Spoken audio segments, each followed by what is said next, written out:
Welcome to the show. It's another Sunday evening, and you guys are watching Explain Yourself. My name is Joey Galvez, and this is my pal Benjamin W. Morse, and we're going to be talking to you guys about some really cool campaigns. We got a couple. We got a really unique one, and then we're going to bother you guys about our campaign because it's live right now. If you guys didn't know, we have an independent geek culture magazine called Archetypes. It is live now. You can head on over to geekcollective.net/archetypes2 and check it out. We're about 61% funded, so make sure you guys are going and checking that out. We're not going to get too much into it right now. We'll talk about that a little bit later, but we want to bring in our guests. Let's go ahead, and I'm going to kick it right on over to you, Ben, so you can introduce our guests.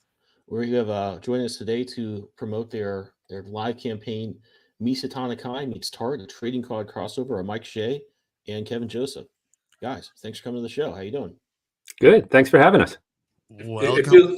It feels like I'm visiting home from college. This is nice. If you guys didn't know, Kevin was the original host of Explain Yourself until how long have we been doing this? A little over a year, I think. So a year and a half. Yeah, I've been going to bed at a normal time on Fridays for about a year and a half. So I did. Well, tonight that seems like nice. This daylight saving time. I'm getting a little bit older to the point where like, wow, this was that was a rough hour to lose. No, I just appreciate you guys keeping it alive. Will and I love doing it, and we just couldn't do it anymore. And knowing that it still is happening and helping comic creators, it just it honestly it's touching, and I appreciate that you guys are still doing it. Oh, thanks. We are absolutely glad to do it. And you know, I don't know about you guys, I gained an hour. What the heck are you talking about? I needed 4. I was like, oh man, I don't have to stream till 8 p.m. tonight instead of 7. I happen to be in Arizona, guys. It was 3 hours. Now it's 2. So I got it. You were actually on you get a different setup there with the time? Yeah, no, we have no time change. We have okay. Arizona is a place where we don't change time at all. Mm-hmm. How did you do that? Did you have to fight like some kind of secession war type thing? Like, and we're also one of the only places that you still don't have to have a license to carry a gun. So yeah, it's bad. Okay. It's a little scary. I don't think anybody wants to talk politics, especially this week. Yeah, I was just jump over. I was just wondering though if maybe the gun thing is why they don't have standard and daylight. So they were afraid to throw it on you guys. I'm wondering if it isn't the threat. And then I'm going to go get a gun. I think it might have to do with a little bit of how much we bake in the summer, and then we get real crazy and real antsy when it starts to cool off, and we just come out of our houses shooting guns. So it's you know, it's like you see Sam was cooped up in his house for the whole summer. So it's usually, I mean, that's Arizona. Mm-hmm. We had some friends from Arizona come and visit us, and they were so excited because it was gonna rain, and we were like apologizing. We're like, we're so sorry, the weather's gonna be terrible. And they're like, what are you talking about? I don't even know what rain looks like. Yeah. It rains in the summer. That's our rain, and it's horrible. You dread the rain out here. So yeah. Sounds good. Well, before we get too far into it, guys, tell us about Misatana Kai Meets Tart. And just, I guess, the story of each franchise, and then we can get into what you're doing with this particular campaign. Okay. Let me go ahead and start because I've started talking already. My name's Mike Shea. I am the co-creator and writer of Miskatonic High. It's the story of 5 teens who take on Lovecraft creatures in their small town high school. They just don't know which is worse. We are currently kickstarting our 24th issue, which is going on at the same time as we're doing this crossover with Tart. Kevin and I, we've been friends for a while and started talking about doing a crossover. So why don't you tell us a little bit about Tart? Tart Acid is our lead character. She's a time-traveling demon hunter. She has no idea when she's going to wake up or where she's going to wake up, but she knows there's a demon causing trouble, and it's her job to stop it. And most of our stories are based around her. she's our lead character. She's the impetus of most everything in the plot, but she's not the boss of this group. You know, we've got people that work in the Toxic Garden who send Tart and her other agents off on different adventures. So one of the fun things about working with Mike is he had 6 characters with Miskatonic High, all these teenagers, and we were like, yeah, let's do something together. Well, I didn't want to send Tart Acid on some weird story where she worked with Ren, she worked with Alex, she worked with, you know, on down the line. And so it was like, okay, what other characters from Tart can we bring in to play with the Miskatonic kids? So it really is truthfully one of the first adventures that's really the toxic fruit. Go to a place to find a demon and stop it. And of course, because it's a crossover, we first meet 6 pesky kids that are in our way. And my agents think they could solve it really quickly if these kids would get out of the way. And these kids are like, hey, we've been dealing with Cthulhu and every Lovecraftian monster you can think for 23 issues. We don't really need your help so much. So that was the fun thing of finding the story with Mike is what are our characters? How are they interacting? What is this thing that is weird to all 12 characters? Yeah, and it's one of those things about working on a crossover. You know, in a lot of ways, it's kind of like working on fan fiction. Like, you know, I'd been reading Tart. There were a lot of questions that I had about Tart and some of the other characters, things that I wanted to see them sort of touch on from some of the characters' history and some of the characters who weren't getting as much play as, you know, they get in my head. So, you know, so it's like one of those fun things where you're like, okay, well, if I was writing this, we would see this person and what could they do based upon what I've read in their stories. And then, you know, it's like the greatest fan fiction because then you get to work with the actual creator and they tell you, it's like, oh, well, the reason that they do this is because of this. And you're like, oh man, that makes so much sense now. And so you really get to explore each other's universes in ways that you wouldn't normally. And they have questions about yours that maybe you should have asked or maybe you should have been thinking about.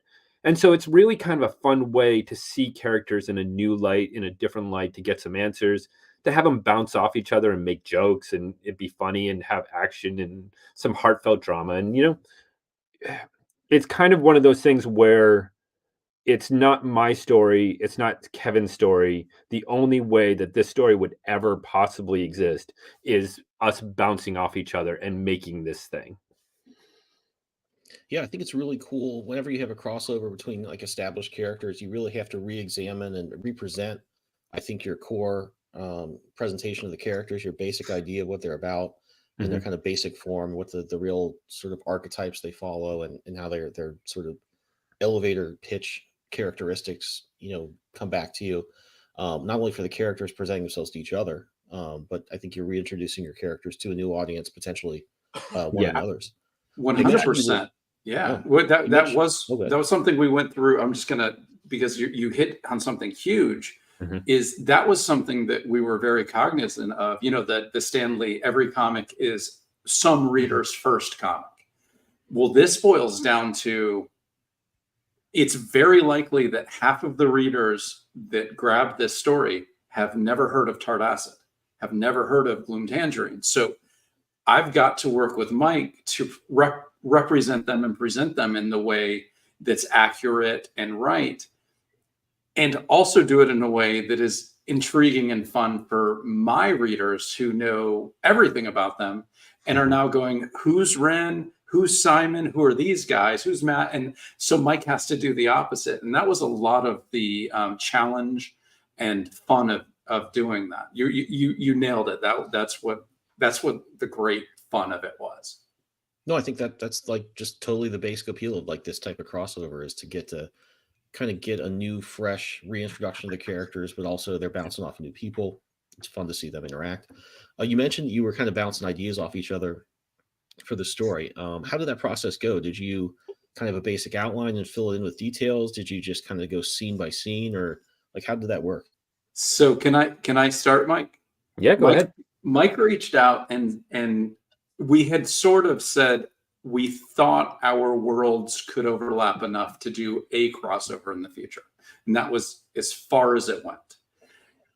And Mike reached out to me and basically said, hey, if you've got time, I've been thinking, what if we did our little crossover story as a series of collectible trading cards? And I just went, what in the heck are you talking about? Like, nothing about what he said made any sense. It was like trigonometry for a kid who's, struggling with long division. And he just kind of explained how we could go about doing it. And I was like, I'm in. This is crazy. I want to be in on this adventure.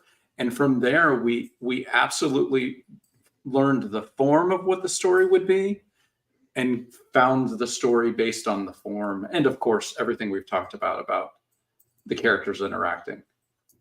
But we had no outline whatsoever. Right. I don't know if you guys, I know most of you are writers of your own comics, and one of the things that I in my process, and I assume it's the same with yours, is you have certain points that you know about. So it's certain parts of it that you know about. So we know we're doing trading cards. We know that we have both teams coming together. We decided to do it at a convention. So for a number of reasons, it could be fun, it could be funny. The people who are picking this up will feel instantly at ease with this setting because they're going to feel very comfortable with a convention setting. It really works for comic book readers and things like that. And then we both knew that we had to have some kind of demon that they were dealing with, because that sort of overlaps with both of ours. And you start putting these things together, and then you start finding the lines that connect them. So we're like, okay, well, they're at a convention, they're dealing with a demon. So we started going through the demons that we wanted to deal with, and one of them was, we started talking about Japanese style demons, and started thinking, okay, what are the storytelling opportunities if we do a Japanese style demon? And then it became, well, what if the whole thing is Japanese themed? What if it's an anime convention? What if, like Tart does so well, where every issue changes setting and the style of the art changes to match that setting? What if we did that here? What if the style of the art became anime art? And so, things just, you find these connections and you start building this story based around those connections. That's the way my process works. And the form of it was, we do trading cards on Miskatonic High with every campaign, but I knew that Tart didn't have trading cards, and thought, I'll bet their fans would really like having some trading cards of their characters, and that's an opportunity to deal with those other characters that maybe don't see a lot of action in every issue. So we started bringing in the other characters from Tart, and because it was an opportunity to do them in trading cards. So again, you start thinking about the form, the different points of connection, and how it can all work together seamlessly to tell both a story, to work as trading cards, so that really anybody who picks these up, if you want to just look at the art, that's fine. It's stunning art by an anime artist we found by the name of Benalki. He's very good. We really, he did a wonderful job. He started getting involved in the storytelling process, which was very cool. But also, if fans want to read the story on the back, they'll get into it that way. They can enjoy it in many different ways. Very cool. Yeah, I love the artwork here. And I should mention, actually, for all these, the campaign links, as well as links to your guys' social media and the artist's social media, are in the description. If you're watching this on YouTube, just scroll down and you can give these guys a follow and check out some of their other stuff. But yeah, I wanted to ask about the artwork. I really, it's anime, obviously, but it's really kind of loose in a way that I think is like fun and a little bit painterly in some ways. It has a lot of energy. I also love the color, because I think this is what I think is really fun about it. Is it's, I've seen both your series. This is generally not the sort of color schemes, the energy of it that I'm kind of used to from your books. That's something I always like. I do love doing artwork of my characters and like other styles, just to get another look at them. That's something I really enjoy. If I end up making more money at this, I can hire other artists, to do that, which would be really great. How fun was it to kind of just say, let's put our characters in this completely different visual vocabulary, different color, just such a different vibe? I loved it. you know, and I'm sure that as an artist and a writer, you probably know this, but when you start playing with the style of the art and the color palette of the art, it takes on a different vibe. And when it does that, so this was lighter, it was fresher, it was poppier, it was really bursting. And so that in some ways that kind of informs the storytelling too. You can't tell a somber, dark horror story with something that's light and colorful like this. You really want to tell something that's fun, action oriented, fast, funny, is a little bit zany, very colorful. It has to work in tandem together. So I really liked it. You know, when we brought Benalki in, we had the story set a certain way, certain things were going to happen. And then once he started playing with it, started coming up with the cosplay element, really, we were just open to him putting his input in and changing the story to suit where he wanted to go. I don't want to speak for Kevin, but my thing is I love collaboration. I never want to be the writer who it's like, you got to do it my way. I want to work with the artist to see where they want to go, to make it the combined story art that only we can do together. And so when Benalki came in and had certain ideas and wanted to go in certain ways, both Kevin and I were like, yeah, go it. Absolutely. We're going to go with you on this ride because we want to make it the best we can. And we can't if we're hobbling you and telling you what you can't do. And he was just so nice to work with that I felt like there were some moments where we almost like had to push him sometimes to make those choices. It was a very fun collaboration. It's his first, I believe, published work. I do know that he did a variant cover for me for Tart 16, and that was his first comic cover ever. So it was kind of neat to work with someone who was like, well, I just want to make you guys happy. And we're like, okay, stop. We don't want you to make us happy. We want the project to be better. And sometimes that means, crushing our expectations. And then the next day we realize, oh, it's better. But he really was, he's a great guy. I hope to work with him in the future on multiple things, to be quite honest. Yeah, I think it's nice to hear. I mean, because I look at a lot of things I've drawn for other writers, especially interiors, and it's kind of hard to say it, but or to describe it clearly. But I mean, there are some things that just don't work in comic book language as well as they do in a sitcom or just some other medium or even a screenplay, which is where a lot of people come from. And I think that's the flexibility is not necessarily always that I want to have is not necessarily creative or like I want this character to dress up like Spike Spiegel or something, and that's which is cool, but it's not necessarily creative stuff. It's like this bit you've got going on here. Let's make that 2 panels and just move on from it and make this other thing cool. Because I've gotten scripts that are, like maybe 10 years ago, I was working on something literally sometimes on 3 things on a page. The biggest panel, this impactful thing happens. I'm like, yeah, there's 3 of those on a page, guys. It's not going to be impactful. You got to decide. And that's the kind of collaboration it's really nice to have. It's almost like when you take your car in or something, you don't really know. Maybe you guys do. I don't know what's wrong. It's like you kind of describe what your problem is and what you can do, and they can kind of go, okay, here's what you need to do, A, B, and C. I think it's really good, not just necessarily creatively, which I think what a lot of people get hung up. It's just the logistics of how much information can be conveyed here in a fun way. Right. I don't have impact. And I don't want to speak for Benalki. He would have to actually answer this, but I think it was a great first project because he wasn't dealing with sequential art. He was not dealing with panel 1, panel 2, panel 3. He was dealing with these great static paint, like you said, painterly images. So he was kind of working a different muscle, which you need a lot of skill at, but it is different than sequential storytelling because, Mike and I, we flip the card over and we fill in the 2 minutes before the image and the minute after the image. And so that was kind of, I think, helpful for someone starting, but I can tell with his skill that he's going to do, if this is his want, he's going to do some great comics or manga in his future. Yeah, absolutely. I would think that.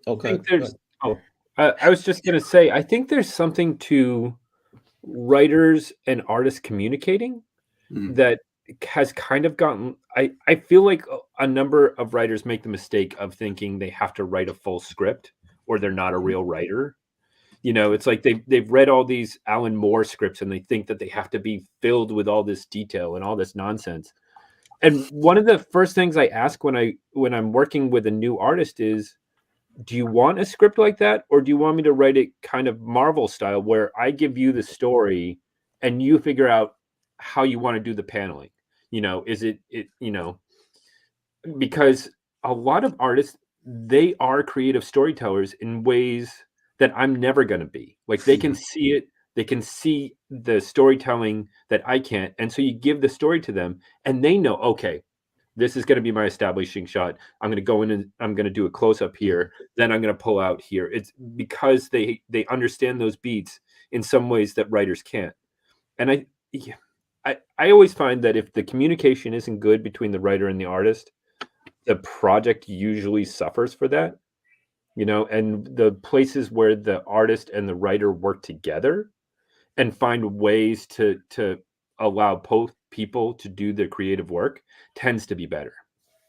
Yeah, absolutely. I mean, I think that especially where, and I guess this has been my little hack to that, because so many writers I've worked with are kind of either adapting a screenplay they've written, or you know, it kind of started life that way, or that's just the world they come from.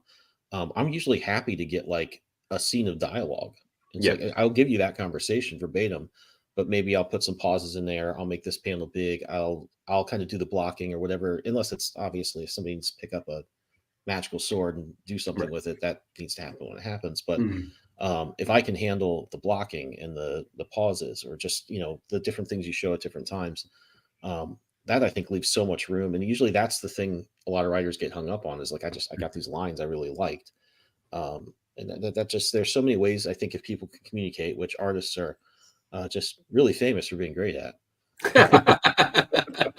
If you have a team that can do that, you can really let everybody do the thing. There's usually enough room in comics for everybody to do the thing that I really wanted to dial in on.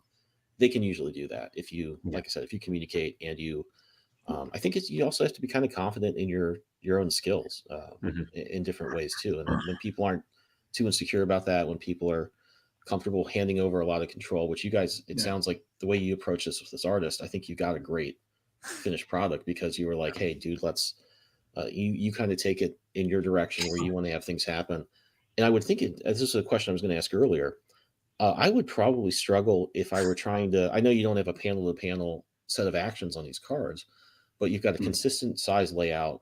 You can't really pull back too far without it being, I mean, you probably have a shot of the building or something like that. That's a card maybe. But as far as just having characters interact, that's probably going to be pretty tough with a consistent format size. And, you know, they're a small format to begin with, so you can't really pull back that much. Did he have a lot of trouble adapting to that, or did he just kind of walk into that and nail it? He mostly had walked into it and nailed it. One of the things that we really liked about him, and the art that he was posting online that we had seen in his coffee and other places, was he was really good at figures, and he was really good at like emotion. You could read the emotion on their faces, and you sort of got what was going on based upon that, which is a big thing that I tend to look for in an artist. It's not, can you make things look cool? Can you make, you know, female characters look hot? It's, can you convey emotion without words? Because if you can do that, if you can convey through body language and things like that, you're doing half my job for me. You know, I don't need to tell that dialogue if you're able to convey that.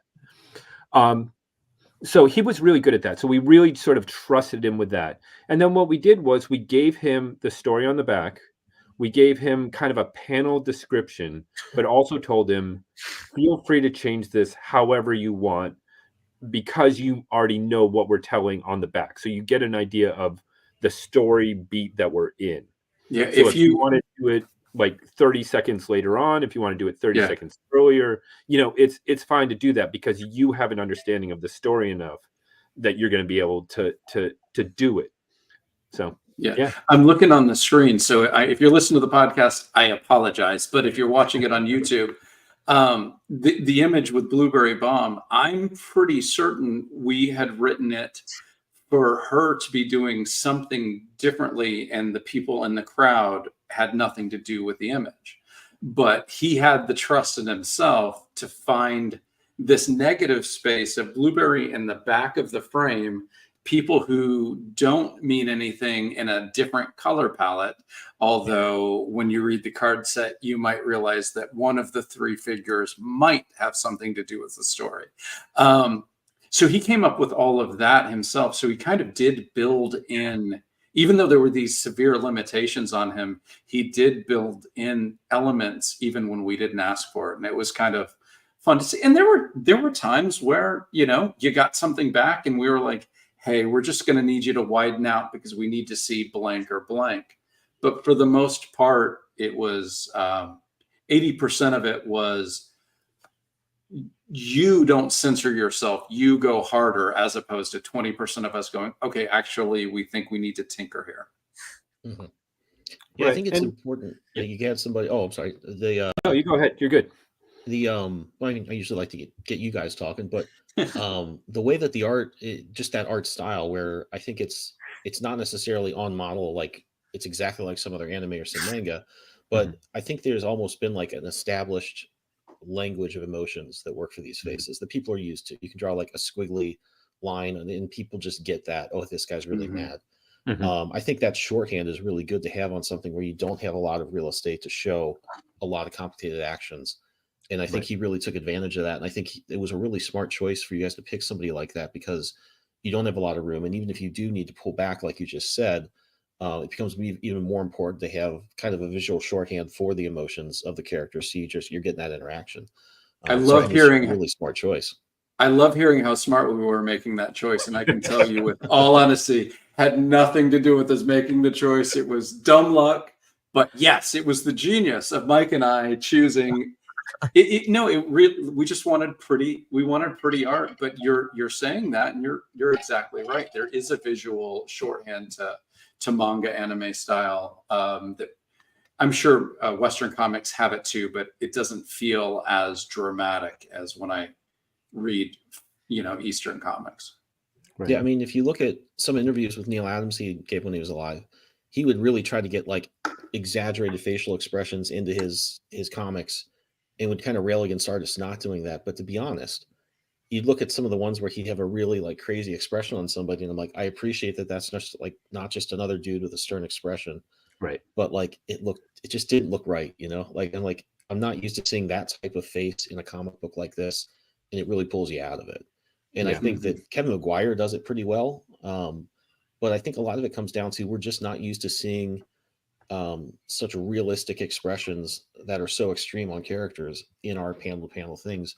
And I think this shorthand is something people are used to and can recognize quickly and move on to other elements. Right. I don't know if you guys have noticed this, but definitely in Western comics, there's a real problem with some artists who are so used to drawing, for lack of a better term, Batman sitting on a gargoyle or something like that, where it's all that stern expression. And then you throw a script at them with a bunch of sequentials of real people having real emotions, where their body language is going to be subtle, where they're expected to tell something, and they just can't draw it. It's a muscle they haven't developed because they've never been asked to do it. And I feel like manga is different, because most of those stories aren't necessarily action-based. A lot of them are comedies. A lot of them are relationship stories. A lot of them have that interaction, those personal feelings that are expected to be part of the art. So it's a different muscle set that comes out. So I don't know. We certainly lucked out with Benaki. He was, he made it pretty. He was able to pull out the emotion. The one sort of direction we gave him a lot was, don't lean too much into this being sequential art. Lean into it being trading cards. Some of the Heart fans, some of the Miskatonic High fans are just going to want to look at these as trading cards. So make them feel like attractive trading cards with a little bit going on, so that maybe they're curious about what's going on the back. Yeah, there was a moment at the very beginning when we were trying to figure out. I mean, this was I think, what was it, 9 cards we thought we were going to start with? We thought we were going to tell a story in 9 cards, or similar, and we ended up going 24, and we still feel like, like we made it tight with 24 cards. But you're bouncing around from characters to characters. But at one point we were trying to figure out how we could have the 9 cards, if you put them down like tarot cards, and it would be one big map of the convention floor, and it would build that thing that you were talking about, Ben, where people could really place things. And that was about 2 weeks of me pushing for something that was just a disastrous idea. We threw it away, and the story is so much better by being like, no, let's just get in close, get to the characters. We'll let the audience build the convention floor for themselves. We'll just show them enough that they can. Most readers have gone to a convention of some kind, and they can kind of fill in. It looks good, it smells bad. We know what a convention is. Well, and we sort of let Benelki do sort of the minimalism that he does here, where he really focuses on the characters, like 1 or 2 characters per card. And then what we decided, because Miskatonic High, for the people who read Miskatonic High, Ryan Mendoza is my artist. He's the co-creator on it. He's done every single issue up to 24, and several issues which we haven't published yet. Ludo is the tart artist. You expect to see Ludo. And so when we were talking about this, we said, okay, we got to get our artist involved somehow. So what if, rather than having them do 24 cards or 12 cards a piece, what if they do 1 card each? And those 2 cards fit together, and that's our establishing shot of this crazy, insane convention, because they can do the detail. They know these characters in and out. They know this world in or out. You can expect them to do something really highly detailed, and it's really going to work. So that's what we did, and we have. One side is Ludo from Tart, and one side is Miskatonic High from Ryan, and you can put them together, and they form one big image. So that was our establishing shot of this crazy convention. And it was Mike's idea to have Ryan draw the Tart characters and have Ludo draw the Miskatonic characters, so that they got to play in each other's sandbox. Cool. No, that's a great lead in to the style I'm used to, kind of slowly walk into. Here's this other world. Exactly. Well, we're coming up on half an hour, so we're going to play a quick message from a friend of ours about Archetypes, which is live now, and I'm going to pass this over to Joey to ask some questions about the business side of things. Cool. Archetypes issue 2, crowdfunding now. Anyone who grew up in the 90s or early 2000s can remember going to the grocery store and perusing the magazine racks.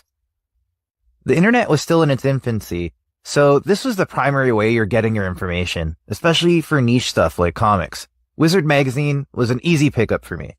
Last year, I wrote an article for Archetypes 1 which harkens back to those magazines with a mix of heavy metal and 2000 AD. It's a really cool project that's giving indie creators like myself another platform to grow, and I'm very grateful to be a part of it twice now. Thanks a lot for allowing us to play that, because we are live with Archetypes issue 2 right now. It's in, and we are grateful for our friend over Adriano over at Pesto Comics for lending his hand. I don't know if you guys know, but he's done some really fun stuff. He did for about almost like a full year. He did some really fun thing where he told one really good writing tip every single day on his social media. And then because he started getting into doing all that stuff, he's actually been doing some TED Talks and talks about writing and things of that nature, and writing comics and stuff. So he's been doing some really fun stuff, and they've been doing a really cool little live podcast that they've been running and talking about comics and how to make comics, how to write comics, and all that fun stuff. And because that was his niche, we kind of asked him to put something in our issue 1, and it was amazing. We loved it, and it's been a blast having him be able to do that and be a part of it again. Right now, you guys can grab issue 2. It is live right now on Kickstarter. We have a Fangoria magazine homage. We, just like he was talking a little bit about the Wizard magazine, we had a Wizard magazine homage the first time around, so we wanted to continue with the homages and homage to Fangoria because it's spooky season. So because it's spooky season, we wanted to make it into a spooky comic book. So you're going to have 10 comics, 10 articles, over 40 comic book creators coming to collaborate on this. We are about 61% funded right now. And what's cool about this, we're going to talk a little bit about some pitching and stuff like that right now. I got a segue, right? But if you guys allow me, I'm going to pitch this book real quick because sure. I just got back from a con. Kevin, we were talking a little bit about this backstage before you jumped in.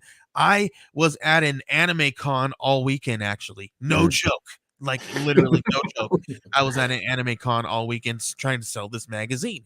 And what's funny about this is because I was like, well, how the heck am I going to win these anime kids over, right? And I was like, well, am I even going to be able to win them over? And actually, getting to know some of them, and we actually have we partner. I have a sister company that owns that we are part ownership of, and they are part owners of Geek Collective, which is Age of Radio, which is a podcast network, and we have a cosplay podcast on there. So we sponsored their space at this con, and we had this really cool lounge that we put up where we were doing live podcasting and live interviews and talking to cosplayers about the things that they do and all the really fun stuff. So guess what, guys? Cosplayers are huge geeks just like us, and they love their medium, and they do they're like we were talking about it. There's a Venn diagram somewhere out there, probably somebody made that all these geekdoms kind of just overlap very much. So kind of thinking about this stuff here, you guys had comic books, and each of you of your own,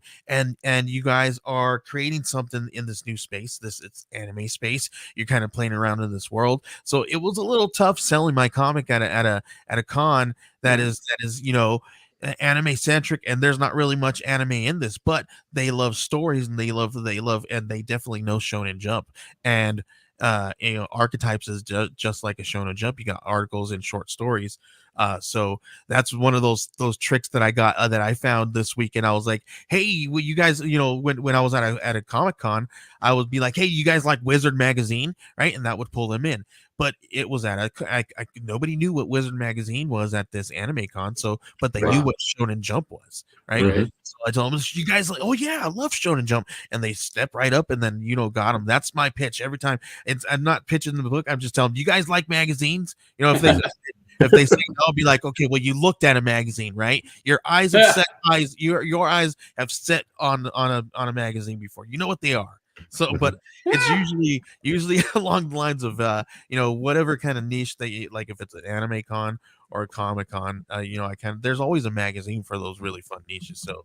Right. Which is why we're going to be doing these homages to this thing. So, but enough about us. I'll pitch all this stuff later on at the end. But I wanted to talk to you guys a little bit about, how did you guys fill that gap, right? Just kind of like I had to figure out, the world a little bit, how they had to interact with them a little bit first, to get to an idea of how to pitch them. So, how did you guys what have you guys done to find a way to pitch to these anime kids? Well, so my thing is, if I'm going to be pitched at, I don't want to be pitched at by someone who doesn't know the world that they're pitching to. So I read. I'm done. I'm just kidding. Basically, don't do what you just did. No, but it's like I've read enough anime, I've read enough manga, I watch anime. I like that stuff, and I can zero in on what I like about it, which is stories about real characters in extreme situations. That no matter what situation they're in, it can be outer space, it can be magic, it can be high school, it can be a team sport, it can be whatever it is. At the heart of an anime is good characters, relationships with others, some level of humor, usually, cute characters, doing things like that. I feel like I have the basics enough of it that if I'm gonna try to sell this story or pitch this story to people who like anime, those are the things that I'm going to talk about. The things that they like about anime, the things that I like about anime, but also the things that work in most good stories. It doesn't have to be anime to have a good story about relationships. Yeah. But if I show them a superhero comic, that's not going to be their first thought. They're going to think, oh, that's just action. It's just this. Right. So they're going in with preconceived notions. So you really got to get to what they want from a good story and start from there saying, we have that, but then it goes here. Mm-hmm. Yeah, and I did that a little bit with when I was at the con, right? And I didn't mean to interrupt you guys, but archetypes does have like superhero story in it, right? And it also has stories in it with magic systems. So like what I did was, obviously I didn't pitch them the story that was, for more of like a comic book genre or lovers, right?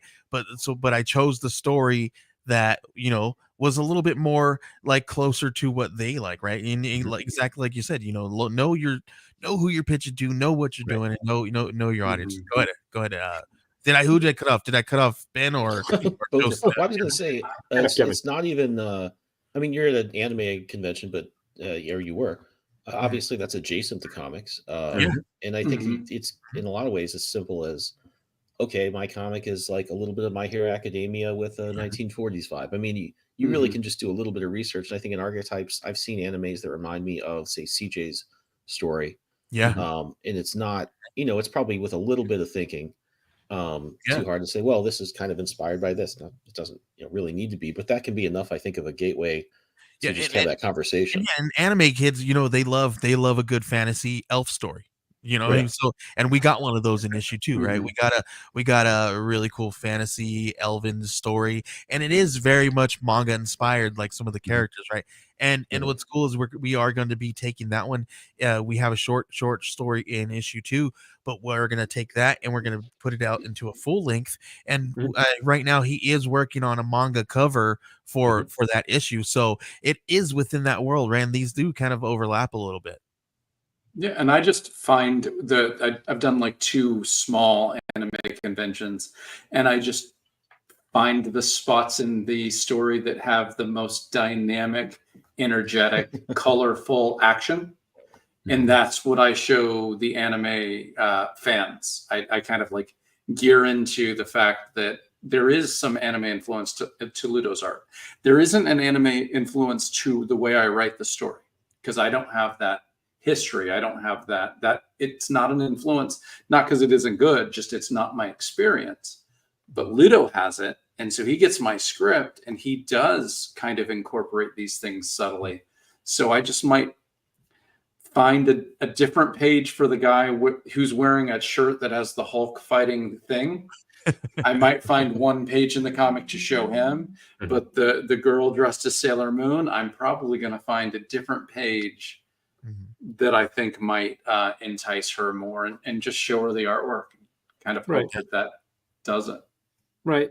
Part of what we were both talking about when we decided to go the anime art route on this was kind of looking at it to sort of reverse engineer that idea. What if we put this out there and people who are interested in anime, who are interested in anime art, would pick it up, and it might be their first introduction to Tart or Miskatonic High, a comic that they wouldn't necessarily pick up because the art style isn't something that they think would tell the story that they want to hear.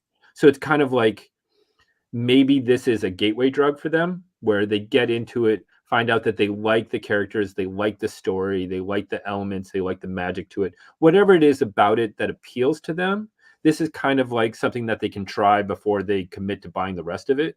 They can find that maybe I do like this, and maybe I want to see where the other stories go. And now that I'm committed to it or interested in it, I'm going to get past the fact that it doesn't look like everything else that I'm reading. I will absolutely be giving away free cards on playgrounds to get them hooked in 6 months. Right. Yeah. And first one's free. You got to come back and buy the rest. And you know that's a good way to do it. That's what we were doing all weekend. We were pitching around some. So we actually Kevin, check this out. We didn't get to show you, but the other guys saw this. We made some tarot cards for our Kickstarter. That's going live right now. And we'll talk a little bit about this character here in a second. But we designed the back, and we even made this, and that's part of the way there's a whole reason why we chose the full for this character. So we'll talk a little bit about that a little bit. No, those are slick. Oh, go ahead. I just say it's slick. That's a slick card to have. Yeah. And I've found, in talking with the backers on Miskatonic High, a lot of them like the little things that you can give away for free that has a feeling of that comic or of that world. So if you can do little trading cards, or if you can do tarot cards, or if you can do little prints or whatever it is, that's something cool that they can, hang up on a bulletin board, they can post somewhere, they can collect, whatever it is, it just adds to the feeling of what they're getting. Yeah, definitely. Yeah, but Mike's a wild man though. He's got a friggin' what's the Velcro, the thing we used to have in middle school? Oh yeah, we did Trapper Keepers. He's done a Miskatonic Trapper Keeper. He's a wizard. That's hilarious. Right. Well, it's one of those things. So like, I'm sure you guys do crowdfunding, obviously, and one of the things about it is you get the people who are only interested in the comic, whether it's PDF or, physical, whatever it is. Yeah. But then there are people who want to take that and expand the world that they're in. They want to feel like they're part of that world.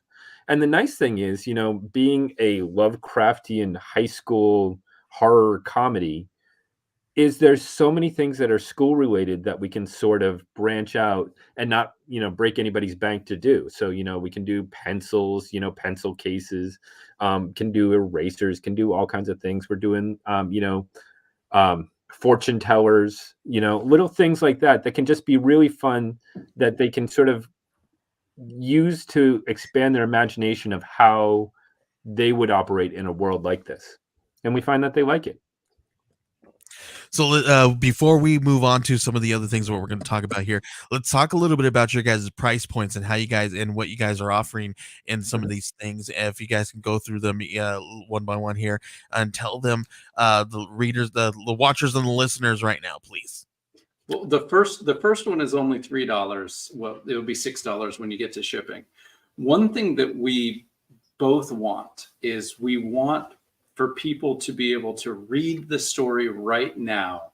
If you get the full card set or you get the comics that actually is putting it together, great. You can read the whole story now, and that's what we want. We also want people to do this the old-fashioned crazy way and try to collect these cards randomly with luck.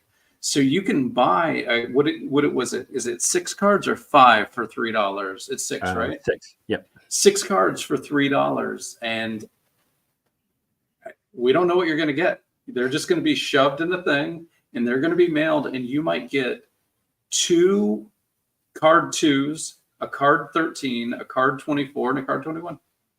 And you've got to find the other cards by backing Mike, and he'll send a couple, backing me, and I'll send a couple. And randomly, hopefully there's one person out there who will get this story over the next 4 years, with crazy patience and this wild thing. Now, I don't recommend that because it's well, kind of, I got a question for you. So yeah. If you guys are doing that, are you guys actually going to do blind bags and package them like a blind bag? Mm-hmm. Yeah, that's the plan. Yeah. Awesome. There's, for this 6 card set for $3, they're going to be completely random.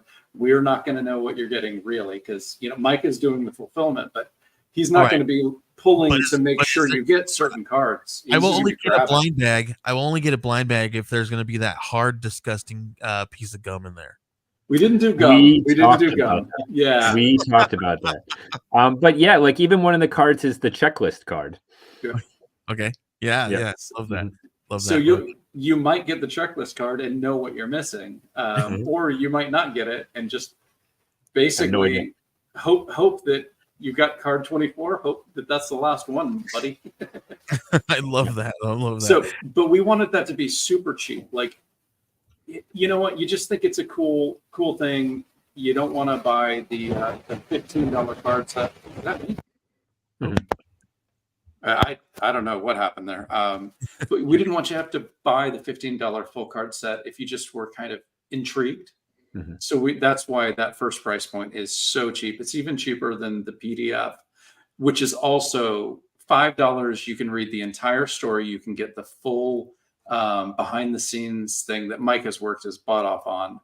And also issues 1 of Tart and Miskatonic High. So you just heard about us. You think maybe the series are interesting. The $5 PDF, you get the whole story. And you have to get it now because Mike and I just agreed. This PDF is not going to be for sale or available after this Kickstarter for at least 2 years. Mm-hmm.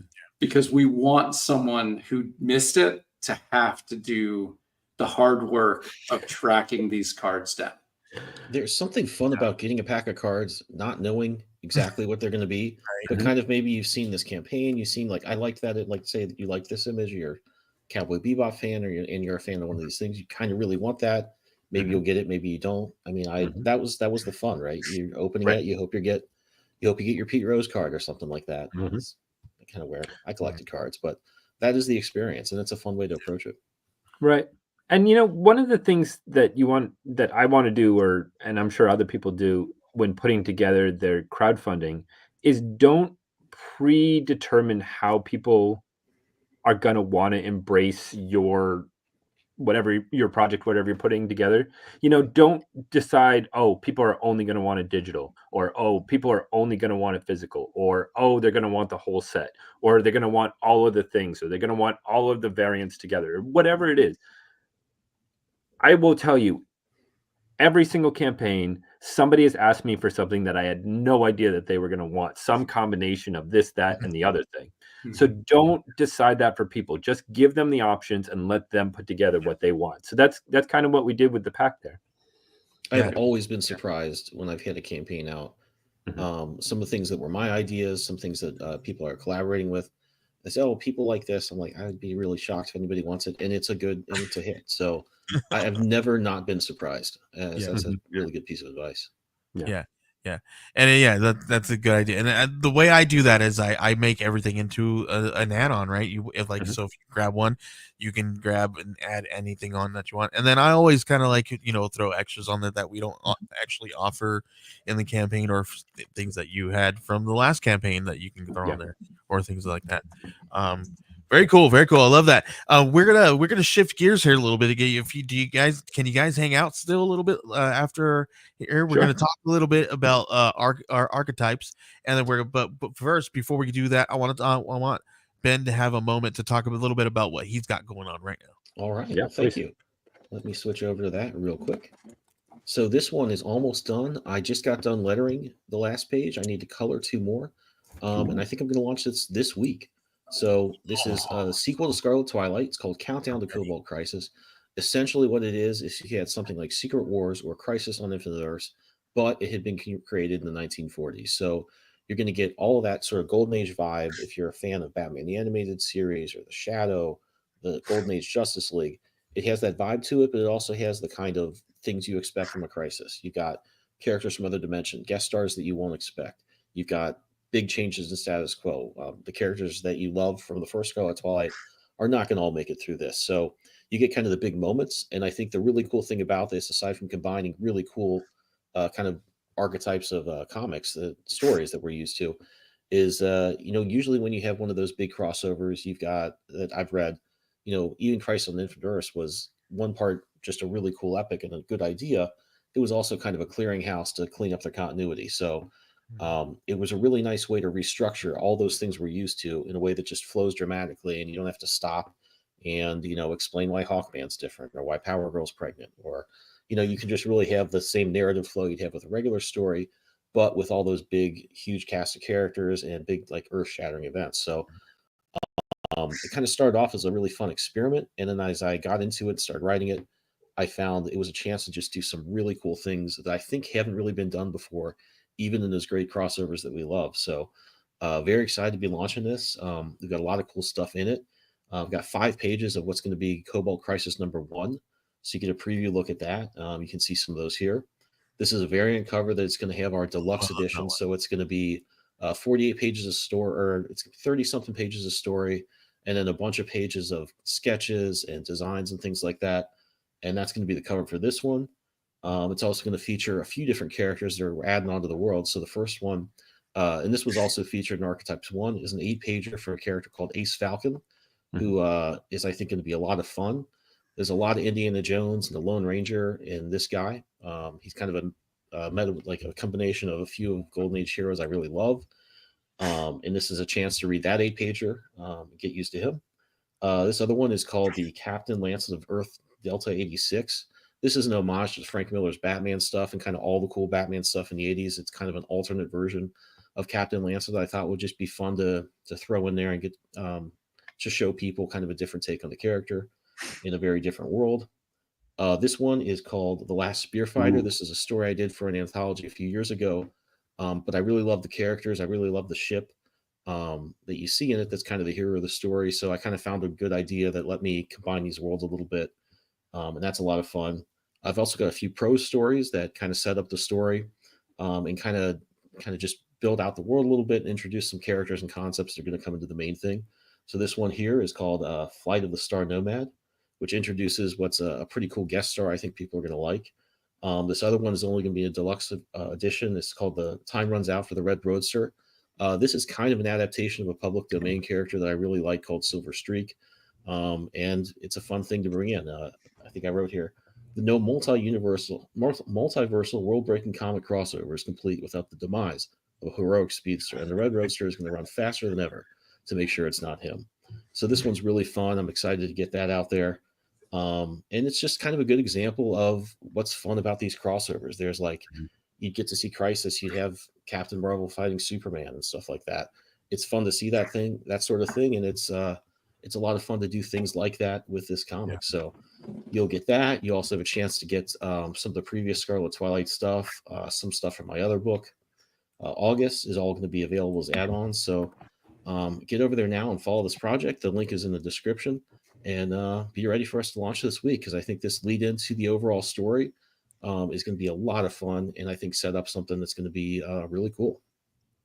And trust me, guys, like I listen, there's a reason why Ben is a partner with us right now, because we've known him for a little while. I've met him when I had a podcast, and I interviewed him, and I fell in love with his artwork, and then I'm so glad that we are able to work together with him now. But oh my gosh, this is something you guys are definitely going to want to check out, because I've been able to see some of the pages, the interior pages and stuff.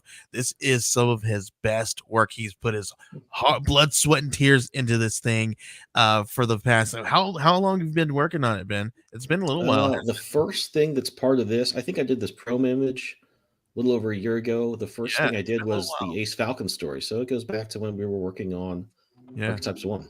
Yeah, so he's been working on it for quite some time, and the reason why he's been neglecting me. No, just kidding. That's the reason. That's the reason. but no. So let's get this one funded. Let's get this one out so that he can move on to some of the projects that I need him to do. Guys, come on. It's all about me, right? No. This is all about Ben. Ben's a fantastic illustrator, and all around. He's a cartoonist. He does it all. You did everything in this, didn't you? You did from the letters, colors, the art, everything. Rough sketches to writing to pre-press, the whole thing. Wow. Everything. It's all him. So he's a one-man show, and so you guys are definitely going to want to check this one out. Yeah. Can I say I had read Scarlet Twilight, and I have loved Scarlet Twilight. You know, I picked it up because of the artwork, the sort of retro 40s style artwork, and I thought, wow, this is beautiful. And then I read it, and the modern twist to the storytelling was really great. You know, I'm a fan. I'm going to be back for this one. Appreciate it, man. Thank you. Yeah, absolutely. All right, let's go ahead and move over and let's talk a little bit about Archetypes issue 2. Right now, this one is live. We have some really fun stuff here, and I want to kind of give you guys the pitch that I was giving everybody at the table here a little bit. So after I yell at everybody and tell them, "Hey, you like magazines, right?" I go through them and tell them that our what we do with Archetypes is kind of like Shonen Jump, but what we do is we want to give people the opportunity to put their short stories if they get like rejected of like when you go put your when you go send your pitches out there, right? You do it 5 to 8 pages, right? And you get rejected. What do you do with those? And sometimes those 8 pages are full stories, or sometimes they're planned out to be full stories, and you have no idea what to do with them. So we offer a space for people to put those, and we do that here in Archetypes. And the way we do that is by offering you guys to put your 5 to 8 to 10 page comics within our magazines that we put out twice a year. This is our second issue, but in our first issue, you in the back of it here, and it actually previewed one of the main stories that is going to be inside issue 2, and it has to do with this young man that is actually on this tarot card here. This is Greg, and the reason why we chose the full card is because, you know, if you guys know a little bit about tarot here, this is not necessarily a bad card, right? It kind of means, you know, fool's ambition. He's got the world ahead of him. He's, you know, ambitious, and he's gonna, you know, get the stuff done. So right here, that everything about that card encompasses everything about Greg. But Greg wants to be a magician just like his grandfather, but Greg can't say the magic word because unfortunately he's got a speech impediment and he can't say the word abracadabra. His R's come out like W's, so he says abracadabra, you know, like they did when they were little kids. So the kids on the school bus make fun of him. Even when he's up and it's time for him to do his magic trick, the teachers even make fun of him, right? So he gets a little stressed out, gets worried, and he closes his eyes, takes a deep breath, just like his grandfather taught him. And what he does is, the next thing he does after he takes a breath and kind of chills out for a moment, he can actually say the word very clearly, right? But instead of a cute little bunny coming out, it is this creepy looking white rabbit, looking scary, with big, huge fangs, big claws, and he's huge. He's like 10 feet tall, right? And he's actually Greg's protector, right? He tells the teachers that they shouldn't be, you know, the shame on them. Young Greg is sweet. Why are you mean to him? And all these kids are mean. So it scares the heck out of the people. I don't want to give anything away, but this is, I probably did give a lot away, but anyway, that's what the story's all about, right? But one of the main reasons why I chose this story to be in Archetypes issue 2 was, and this one is actually written by Jonathan Hedrick. He's one of our pals that did really, because he did the recount, he did all kinds of really great stuff. Spilled blood, capable, everything. Capable, all that good stuff. So and Capable is going to be coming out here very soon with a graphic novel. He's tasked me with setting that one up with design and pre-press for that one. So definitely check that one out. But this one is written by Jonathan Hedrick, and the exact same thing that I told you guys. You know, he pitched this one and it got rejected, and he had nowhere to put it, so we put it in Archetypes. And it was dear to my heart because I've got kids at home that are autistic and they're special needs. And I just wish that sometimes when they go out into the world or when they grow up, I'm worried about them, and I don't know how the world's going to accept them, right? So it's kind of nice to know that they're going to be protected, right? So Grandpa has this nice protector in this cute white rabbit, not so cute, you know, protecting young Greg. So that's one of those stories that is in Archetypes issue 2. So much for more stuff. That is just the one cute, you know, heartwarming story that's inside there, right? We also have some things just like the cover here, where this is our spooky issue magazine, right? So we have some really creepy ones in here too. Like there's one from Adam Barnhart, who did Shit Show and all kinds of other really good stuff, and it's called Mother. And well, first of all, I want to talk to you guys a little about what we're seeing on screen there. That was CJ Hudson's, but let's do it in order. Now he's going back. CJ Hudson Right. Let's talk about CJ Hudson's real quick because I wasn't talking about Mother, but we'll go back. But CJ Hudson has a really cool fantasy elf story in this one. It's kind of a little manga inspired, right? So this one is called A Serpent in Our Mists. So a young woman, young elf lady and her brother. There's things that happen in this. I don't want to give it away but anything, there's craziness that ensues after a snake bite, right? I don't want to give anything away. You'll find out in the story but it's such a cool story. The artist did such an amazing job. There's one point where in the story where you've seen those Dick Grayson's story where he does all the flips and then they're kind of they do the flips and they might be a little bit of the opacity's down a little bit, but it shows you where he's been and what he's doing. They do a little bit of that in here, so it's really cool to kind of see that they're incorporating some of that kind of art technique inside that one. But now let's go back to Mother. That one's a creepy one. That one takes place in the middle of the woods, and I'm gonna pull up the actual because I asked everybody to write a log line because I was like, I'm gonna be talking about this live and I need you guys to tell me. So the school of Ashram has long worshipped their god, protecting it through its dormancy. This Halloween, she rises from her slumber and nobody is safe. This one's creepy because you see a guy literally pull out a heart from a guy's chest and take a bite out of it. So this is the kind of stuff that we're going to be seeing in issue 2. You got some really fun, the elf stories, some creepy ones like this. You got a really cool one from our friends over at we got which one is that one? I'm looking at we got Charms from our buddy over at Russ Cassidy. We have The Great Day from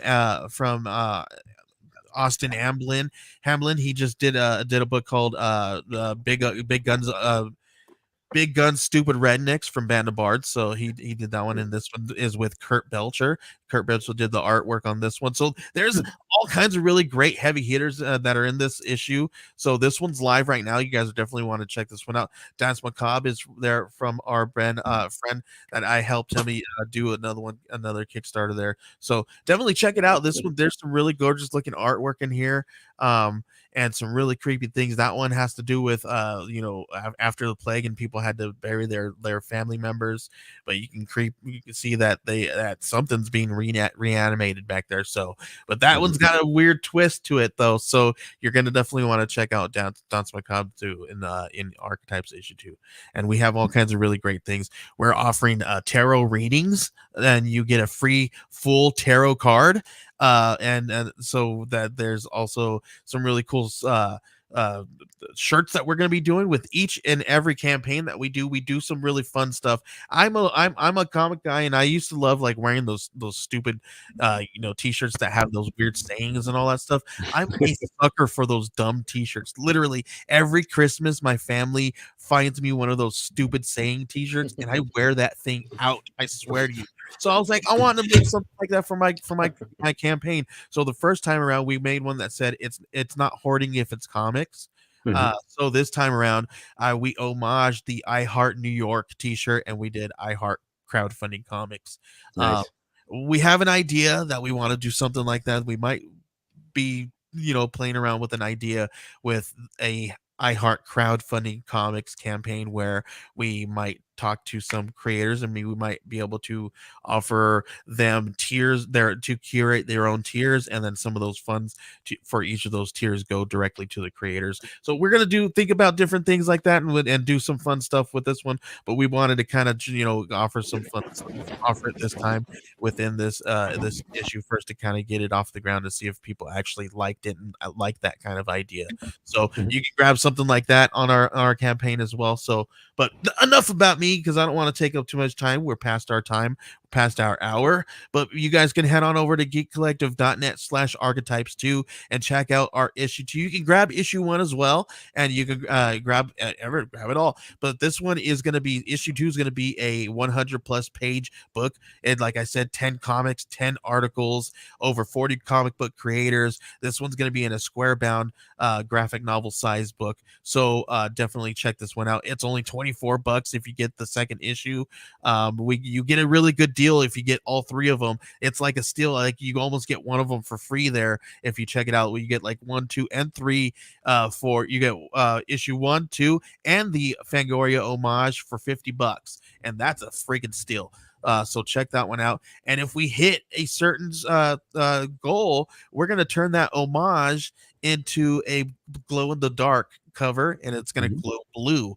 And everybody's gonna get that one. Everybody who ordered one, we're just gonna automatically give them the glow in the dark, because only or actually we're gonna do 10 of those on top of the 50 that we're gonna do. So only 50 of the regular ones are gonna be available, and then 10 of these ones are gonna be limited to the glow in the dark blue. So make sure we're checking this one. Hopefully we can hit these goals. We're gonna turn that tarot card into a metal tarot card as well if we unlock some of these things. So check it out, and that's enough for me. Ben.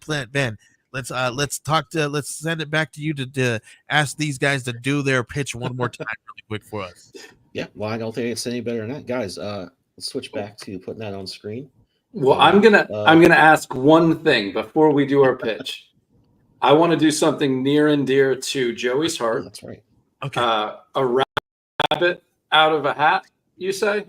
Oh yes, I love that, and I love that this is Pocus Hocus or in Horus, because this is our pals over at Rabbit and Hat Studios.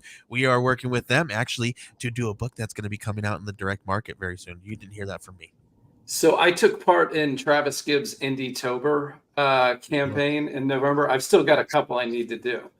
I am not an artist. I'm not good at art. That's so good, though. This is one of the, how good that is. This is about the best thing I've ever drawn, and it's based directly on an actual panel from the comic. It's not, I can't like make things up. And being not an artist, I can't sell my art because my art is priceless. Many say worthless. I say priceless. So we're giving away all of the art I did for Indie-tober in this campaign, and I wanted to give away a Horus in Hell on your show because I do know that you work with those guys, and they are bad asses, and I am in my hat, and I'm probably not even going to be able to see this with my old tired eyes. It is looking like drum roll. Yeah, drum roll. I am going to put them on. Prepare some music. That is number 112. Backer number 112 just won Horus. Who is backer 112? I got it up here. Name, or do we not want to say a name? Backer number 112. Near and dear to both Mike and my heart, G Mark C is going to get Horus in Hell. So cool. Fabulous. So far, I've been happy about whoever won, but G Mark has been a huge supporter of both of us for a while. So, woohoo! All right. That's awesome. I love that. And I did mention a little bit. We do have a story that we are working with the guys from Rabbit and Hat Studios, and what we're going to be doing is it's called "I Need Your Skin," and Nora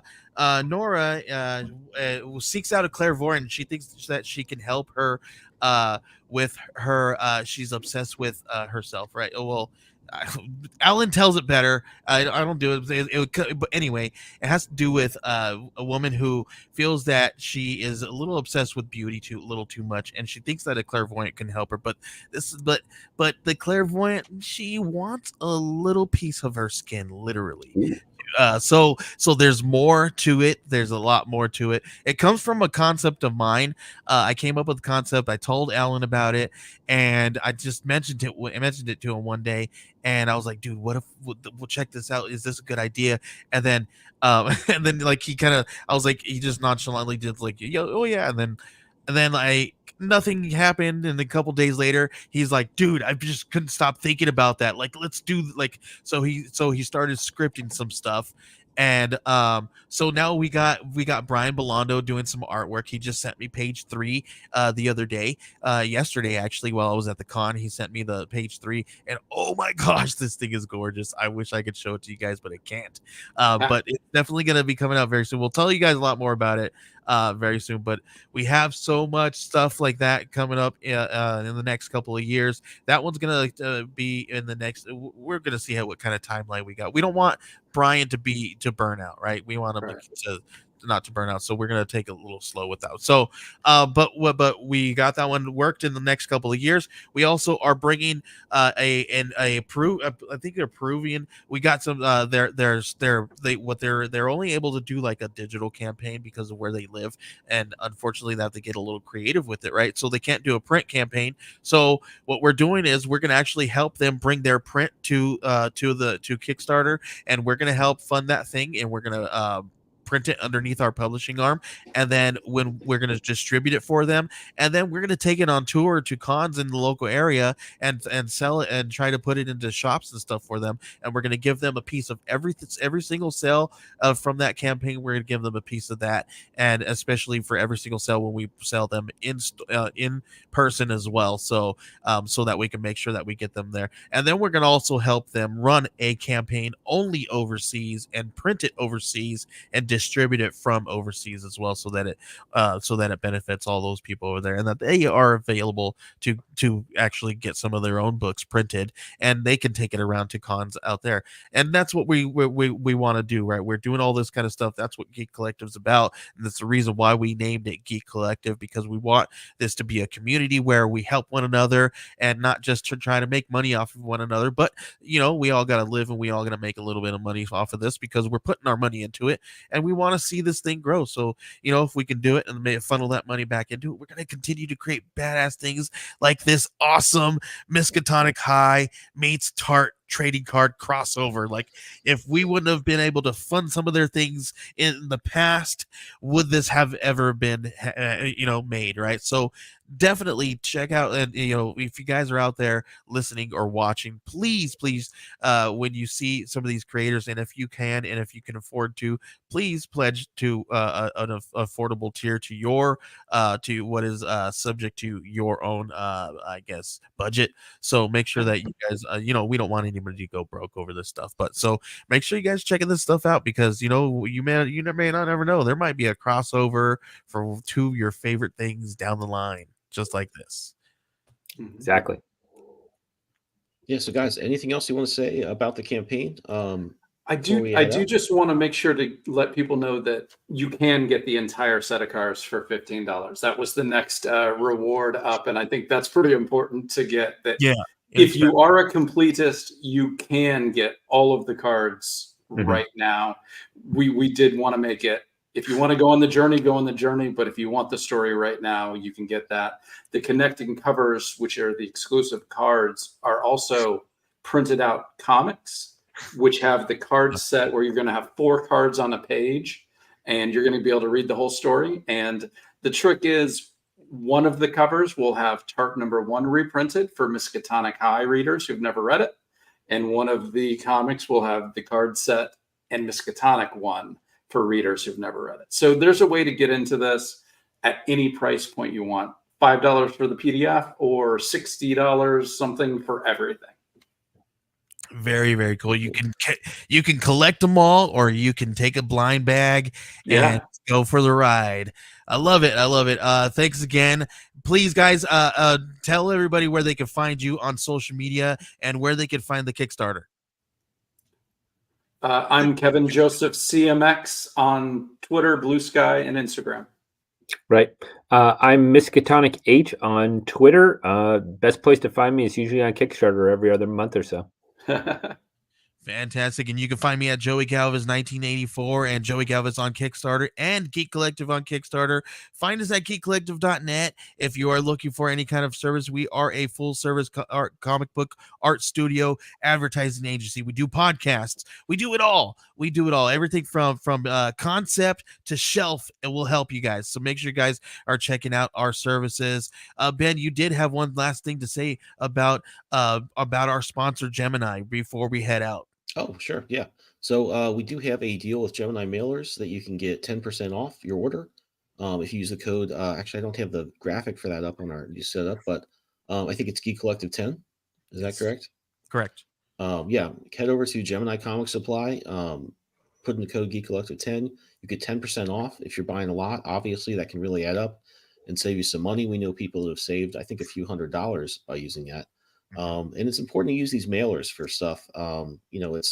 It's too hard to produce these things, and people's expectations are so high. If they show up in the mail bent because of, you used a flimsy mailer to save a nickel or something, it really rubs people the wrong way. So it's a great idea to use that. And by using that code, it makes it a little bit easier. And I'm going to jump in. I got a comic from Chris Moses that was in a Gemini mailer, and it was put in my mailbox, and it poured here. It was one of those sideways raining things. Man. And the entire Gemini box was soaked. And I opened it up, and the comic was perfect. Oh man, that's awesome. I love it. There is no story I can say about using a Gemini mailer better than that. The entire box was soaked and the comic was fine. So they do protect the books. Fantastic. I love that. I love that. Fantastic. Very cool. All right. Thank you for having us, guys. Yeah, guys. Welcome anytime, obviously. Kevin, it's always great to have you back to your old stopping grounds here. You can find these guys that they mentioned, all their links below. You can find those in the description if you're watching this on YouTube. They're right below. You can click over there. You can also click onto mine, which is my link tree is August Comic. That'll take you all to my other stuff. And everybody's link, including the artists that you're seeing all this great work from, is right down there. So head over there, give these guys a follow, and back these great projects. Guys, I want to thank you again for coming on the show and sharing this project. It's really cool. Oh, thank you guys. This was great. Have a great night, guys. I think that does it for us. Have a great week, everybody.